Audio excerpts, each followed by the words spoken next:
Our next point is factor income and the transfer income. Why we are taking the difference between the factor income and the transfer income? Because in the domestic income or national income, we are taking only the factor income. That's why we are taking the difference between the factor income and the transfer income. Which is a factor income and which is a transfer income.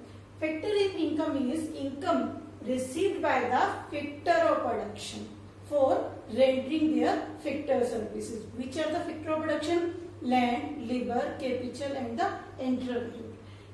They are getting rent, wage, interest and profit. These are considered as a factor income. And what is the meaning of transfer income? Transfer income means the income which is received without rendering any productive services like old age pension, like scholarship, gift.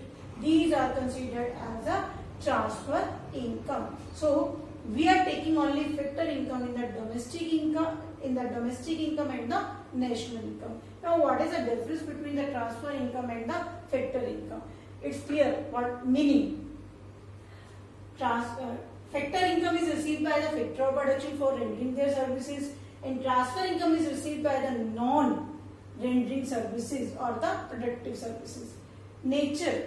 The factor income is included in the domestic income also or the national income also. But transfer income is not include the national income as well as the domestic income. Concept. Factor income is a concept of earning concept which is earned by giving the factor services. That is the earning concept. When you have to rendering their services, then you are getting this money only.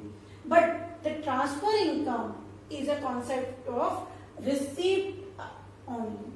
Recipient. In factor income, we are getting the money, rent, wage, interest and profit.